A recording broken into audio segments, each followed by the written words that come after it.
être un bastion de piété chaste. Voilà ce qu'on attendait, mais la seule chose que le pape Jean XII aimait plus que faire la fête, c'étaient les femmes, ce qui rendait sa mort tordue, d'autant plus appropriée. Connu sous le nom d'Octavien à sa naissance, Jean était le fils d'Albaric II, autoproclamé prince de Rome, et d'une femme dont l'identité reste incertaine. Les biographes ultérieurs ne sont pas tendres avec Jean, si bien que l'histoire de sa naissance a été déformée pour le faire paraître encore plus diabolique. Selon les récits, la mère de Jean aurait pu être l'une de deux personnes. Peut-être était-ce une concubine anonyme de son père. D'autres, cependant, affirment que sa mère était Alda de Vien, une femme qu'Albaric avait épousée pour sceller une alliance politique. Mais Alda de Vien était la demi-sœur d'Albaric. Quoi qu'il en soit, la vie de Jean avait des origines troubles, et les choses n'ont fait qu'empirer à partir de là. La famille de Jean nourrissait de grands espoirs pour le garçon, et cela se reflétait dans le nom qu'ils lui avaient choisi. Ils l'appelèrent d'Octavien, non seulement parce que c'était le nom personnel du premier empereur romain, Auguste César, mais aussi parce que c'était celui d'un ancien prince étrusque. La famille de Jean espérait qu'il laisserait derrière lui une dynastie grande et durable. Jean finit par accomplir ce destin, mais probablement pas de la manière dont ils auraient été fiers. Jean n'a probablement pas grandi en étant formé pour devenir prêtre. Son père l'a plutôt entraîné à l'art du combat, à la manière des nobles aristocrates romains comme lui. Cependant, cela signifiait que l'apprentissage des livres n'était pas vraiment en tête de liste des priorités de Jean. Il fut essentiellement élevé pour être l'équivalent romain antique d'un étudiant fêtard. Il n'est donc pas surprenant que son avenir en tant que pape ait été semé d'embûches. Il ne fallut pas longtemps avant que Jean n'ait rendez-vous avec son destin. Il avait probablement 16 ans lorsque la fièvre emporta son père en 954. Peu avant cela, le père de Jean demanda aux nobles de Rome de lui prêter serment, promettant le trône papal à Jean lorsque le siège serait vacant. Les nobles qui aimaient le père de Jean prêtèrent serment, scellant ainsi le destin du jeune Jean. Mais la décision de donner la papauté à Jean prit rapidement une tournure désastreuse. Même pour son époque, Jean était incroyablement jeune lorsqu'il devint pape. Incroyablement, il n'avait peut-être que 17 ans. Pour compliquer encore les choses, il hérita également de la position de son père en tant que prince de Rome, ce qui plaça énormément de prestige, de pouvoir et de richesse entre les mains de l'adolescent. Il n'est donc pas étonnant que tout cela lui soit rapidement monté à la tête. Cette histoire ne serait pas celle d'un pape scandaleux, sans inclure des accusations folles concernant ses appétits dans la chambre à coucher. Il aurait forniqué avec toute femme qui respirait dans sa direction générale, y compris plusieurs veuves, la maîtresse de son père, et même, de manière troublante, sa propre nièce. Bien que nous ne puissions pas être certains que toutes ces accusations soient vraies, les choses que nous savons qu'il a réellement faites sont encore plus folles. Mais pour être juste envers Jean, il a au moins essayé d'être bon dans son travail. Jean tenta de séparer sa vie de prince de sa vie de pape, dans un effort pour sembler équitable. Chaque fois qu'il traitait des affaires séculières, il utilisait le nom d'Octavien. Pour les affaires de l'Église, il se présentait sous le nom de Jean. Cependant, il devint rapidement évident, pour tous ceux impliqués, que Jean était un prince terrible et un pape terrible. Il avait la fâcheuse habitude de ne veiller qu'à une seule chose, lui-même, ce qui conduisit à son premier échec majeur. Vers 960, Jean II, un peu trop pressé de montrer sa grandeur, mena une expédition contre 2 duchés allemands. Il avait l'intention de reprendre des terres appartenant aux États pontificaux, mais la campagne fut, comme l'a dit un biographe, hâtivement planifiée et mal organisée. Malheureusement pour Jean, il n'avait aucune chance contre leurs forces combinées, et ses hommes s'enfuirent vers le nord, la queue entre les jambes. Pour Jean, Cela dut être complètement et totalement humiliant. Il ne savait pas, cependant, qu'une humiliation encore plus grande l'attendait juste au coin de la rue. De retour chez lui, l'inexpérience de Jean dans les affaires spirituelles et politiques le handicapa gravement. Bien qu'il fût soi-disant un beau parleur, lorsqu'il s'agissait de sauver sa peau, sa capacité à manipuler les gens, les uns contre les autres, était cruellement insuffisante. Bien que Jean ait certainement essayé de le faire, et bien qu'il ne pût vraiment influencer les nobles romains, il avait juste assez d'influence ailleurs pour plonger Rome dans un chaos total. Sous le père de Jean d'Oise, les diverses factions vicieuses au sein de Rome étaient restées discrètes, mais sous Jean, elles prospéraient carrément. Pour aggraver encore les choses, Jean les encouragea activement à ravager les États pontificaux. Pourquoi faisait-il cela? Certains spéculent que c'était de l'incompétence, d'autres croient que Jean le faisait simplement parce qu'il le pouvait. Quoi qu'il en soit, les habitants de Rome ne connurent pas la paix sous le règne du pape Jean XII, mais Jean lui-même en récolta certainement de nombreuses récompenses à leurs dépens. Avec l'argent affluent de l'Église et le pouvoir de sa position d'aristocrate à portée de main, Rome devint le terrain de jeu personnel de Jean XII. Il gardait ses propres gardes grassement payés, ce qui protégeait Jean des tentatives contre sa vie. Pendant ce temps, Jean couchait avec des femmes à tout va, offrant argent et terres à ses favorites. Il poursuivit joyeusement ses frasques pendant un temps, mais à l'extérieur de Rome, une sombre menace pesait sur son règne. Rome avait toujours été un aimant pour les invasions, et le fait qu'elle soit dans un désordre total la rendait encore plus attrayante. Peu après l'échec de la conquête de Jean, le roi d'Italie tenta à son tour de s'emparer de Rome.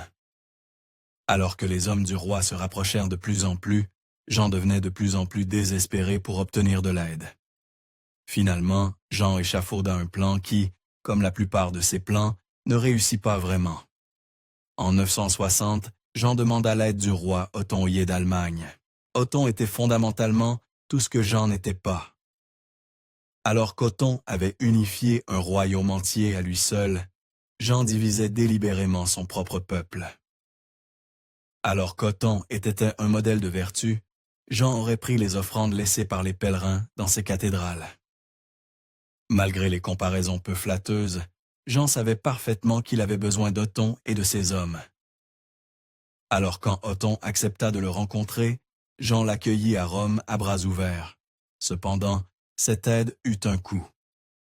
Peu avant qu'Othon n'entre à Rome, le roi d'Italie le rencontra sur le champ de bataille en 961. Les deux s'affrontèrent, et à la grande joie de Jean, Othon l'emporta. Othon poursuivit sa route vers Rome, où le pape Jean XII l'attendait. En 962, Jean accueillit Othon avec beaucoup d'enthousiasme, à tel point qu'il promit de le couronner empereur en échange de sa protection. Pour Jean, cela aurait dû être une brillante manœuvre politique, mais malheureusement, il commet une erreur fatale. Othon les avait peut-être sauvés, mais les citoyens de Rome détestaient l'idée d'accueillir un étranger chez eux, et quand on considère leur histoire d'invasion répétée, on ne peut pas vraiment leur en vouloir. Cela signifiait que la promesse de Jean de faire d'Othon un empereur rendit probablement Jean encore plus impopulaire auprès de son peuple. Les sentiments d'Othon envers Jean ne facilitaient pas non plus les choses. Othon ne faisait absolument pas confiance à Jean. Pendant le couronnement, il s'attendait pleinement à ce que Jean tente de l'assassiner. Mais il n'en fit rien. Jean procéda à faire une série de promesses extravagantes à Othon. Il promit de ne jamais toucher aux terres d'Othon, de ne jamais le laisser subir de blessures, et de ne jamais fournir d'aide au roi d'Italie ou à son fils. Avec tout cela réglé, Jean couronna Othon empereur du Saint-Empire romain. Bien que cela ait probablement infurié ses compatriotes romains, Jean croyait sincèrement avoir conclu l'affaire du siècle, pour une raison très simple. Vous voyez, Jean ne croyait pas du tout que couronner Othon lui conférait un réel pouvoir. Le titre d'empereur du Saint-Empire romain, selon Jean, était vide de sens. En tant que pape, Jean détenait tout le pouvoir, et Otton n'était qu'un garde du corps de plus. Cela n'aidait pas que Jean, comme ses compatriotes romains, regardait de haut le peuple d'Otton, les considérant comme des barbares. Jean passa ensuite un certain temps à renforcer sa nouvelle alliance avec Otton, mais apparemment, la manière dont il s'y prit déconcerta et troubla complètement Otton. D'un côté, Jean semblait presque savoir ce qu'il faisait, mais de l'autre, Jean s'entourait de flatteurs et de conseillers incompétents, ce qui le conduisait à prendre des décisions si déroutantes qu'Otton soupçonnait sérieusement que tout cela était une comédie, même lorsqu'il réalisait que non, Jean ne savait vraiment pas ce qu'il faisait. En tant que personne bien plus âgée et expérimentée que Jean, Otton tenta de devenir une sorte de figure paternelle pour le jeune homme. Et pendant un temps, Jean faillit redresser la situation. Le 12 février 962, Jean convoqua un concile à Rome à l'instigation d'Otton. Pendant ce concile, Jean fit plusieurs choses que l'on attend généralement d'un pape. En d'autres termes, Jean agit, pendant un temps, comme le leader de l'Église. Malheureusement, Otton partit 2 jours plus tard, et Jean revint très rapidement à ses anciennes habitudes. Mais cette fois, il prit une décision qui scella son destin. Le 14 février 962, Otton quitta Rome pour affronter le roi d'Italie, qui apparemment n'avait pas retenu la leçon et voulait tenter une nouvelle fois d'agrandir son royaume. Dès qu'Otton partit, Jean XII tenta de reprendre ses anciennes habitudes de fête et de conquête féminine, mais il ne parvenait pas à se détendre. Jean, peut-être après avoir passé tant de temps avec Otton, comprit enfin à quel point Otton était vraiment puissant. La trahison de Jean fut double. D'abord, il envoya des émissaires sur le champ de bataille, dans l'espoir de combiner ses forces pour former une ligue contre Otton. Il était déjà assez grave que Jean veuille lever des hommes contre son ancien allié, mais c'était la deuxième partie de son plan de trahison envers Otton, qui montrait vraiment à quel point Jean se souciait peu de la loyauté. La prochaine action du pape Jean XII fut choquante, même pour lui. Il entama des négociations avec le fils du roi d'Italie, Adalbert, ce qui était précisément ce que Jean avait promis à Otton de ne jamais faire. Non seulement Jean trahit complètement Otton, mais il promit à Adalbert le titre d'empereur du Saint-Empire romain, le titre qu'il venait de donner à Otton.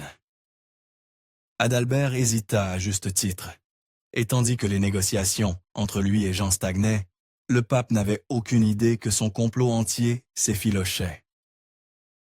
Otton captura bientôt les émissaires de Jean, qui révélèrent les plans du pape pour se retourner contre le nouvellement couronné empereur.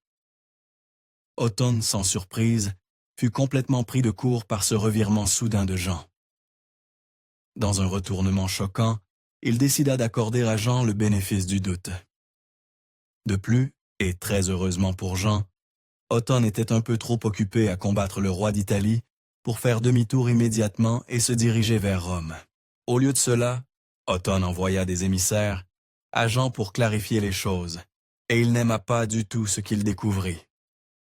Lorsque les hommes d'Otton arrivèrent à Rome, Jean avait déjà réussi à laisser les choses empirer encore plus qu'auparavant. Non seulement Jean laissa les États pontificaux sombrer dans l'anarchie, mais le nombre de pèlerins visitant Rome s'était complètement tari. À l'époque, l'argent dépensé par les pèlerins était une source énorme de revenus pour Rome. L'échec de Jean à élever la sainteté de l'Église était un problème majeur. Le peuple était prêt à se révolter, et Jean XII, d'après ce que les émissaires pouvaient constater, ne semblait même pas s'en soucier. Pendant que son peuple était au bord de l'émeute, Jean jouait, chassait et faisait la fête en général.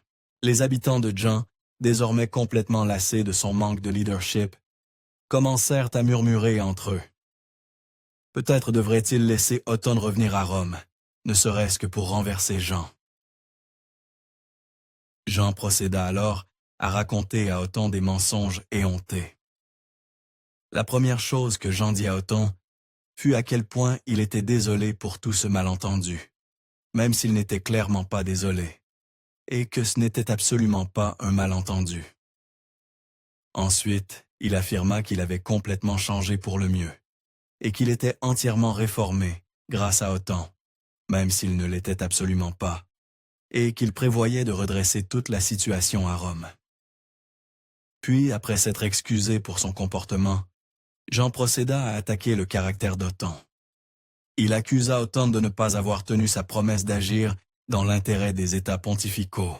Othon rejeta les accusations de Jean, et les nouvelles qui revinrent n'étaient pas bonnes, ce qui força Othon à enfin tourner son épée contre Jean.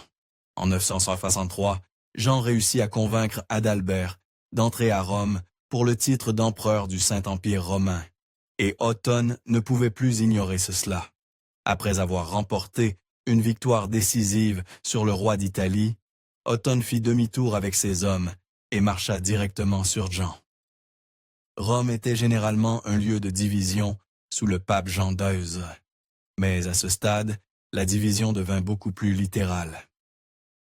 Certains Romains soutenaient Othon et souhaitaient ardemment que l'empereur entre dans la ville. Ces gens s'installèrent dans une section fortifiée de Rome.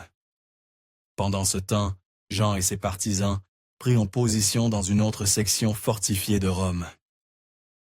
La fracture entre son peuple divisa les défenses de Jean, et lorsque les hommes d'Othon arrivèrent pour assiéger la ville, Jean ne tint pas longtemps. Lorsqu'il apprit l'arrivée imminente d'Othon, il céda. Il s'échappa rapidement, mais pas avant de commettre un dernier acte de blasphème. Alors que Jean et Adalbert fuyaient, ils firent un arrêt rapide à la basilique Saint-Pierre et pillèrent le trésor papal ainsi que tous les autres trésors qu'ils pouvaient emporter. Après avoir pris tout ce qu'ils pouvaient, les deux s'enfuirent de Rome juste à temps. Othon arriva à Rome peu après et convoqua un concile 3 jours plus tard. Jean allait être jugé, et il n'allait pas aimer les résultats. Othon et le concile le destituèrent. Puis, un peu plus tard, ils nommèrent un nouveau pape, nommé Léon VIII. Cependant, comme Jean l'avait cru, le peuple de Rome se souleva contre le nouveau pape. Les Romains n'aimaient pas l'idée qu'un étranger nomme leurs officiels, malgré tout ce que Jean avait fait. Une révolte en son soutien éclata à Rome, préparant parfaitement le terrain pour son retour. Après avoir réprimé les rébellions à un coup sanglant énorme, Othon quitta bientôt Rome, laissant Léon derrière lui avec seulement quelques gardes du corps. Dès qu'Othon partit, le pape Jean XII revint avec une grande compagnie d'amis et de partisans à sa suite. Voyant cela, Léon s'enfuit de Rome, déroulant pratiquement le tapis rouge pour Jean. Jean convoqua un concile de son cru. Il avait toutes les intentions d'imposer sa loi et de s'assurer que tout le monde sache qui était aux commandes. Mais cela se révéla être une démonstration embarrassante de son pouvoir déclinant. Il parvint à peine à réunir 30 membres, et après un rare moment d'autoréflexion, Jean décida, de manière surprenante, de laisser tomber. Plus ou moins. Avec Othon parti et Léon excommunié, Jean laissa tout à Rome retomber dans le chaos qu'il préférait, et continua ainsi pendant les 3 mois suivants. Puis sa vie s'arrêta soudainement, et de manière spectaculaire. Le 14 mai 964 marqua le dernier jour de la vie de Jean sur le plan terrestre. La manière dont il mourut reste un peu mystérieuse, mais selon au moins un récit, la vie de Jean ne s'acheva pas sous les coups d'un assassin ou par une intrigue politique. Apparemment, la vie de Jean se termina en plein coït, soit parce qu'il subit un AVC pendant toute l'excitation, soit parce qu'un mari enragé le battit à mort dans un accès de colère. Quoi qu'il en soit, la manière dont il partit était certainement fidèle à son image. Merci d'avoir regardé History Expose. Si vous aimez découvrir les meilleures histoires de l'histoire, cliquez sur « J'aime » et abonnez-vous pour continuer à explorer avec nous. N'oubliez pas de visiter notre page principale, Factionate, pour encore plus de faits incroyables sur tout.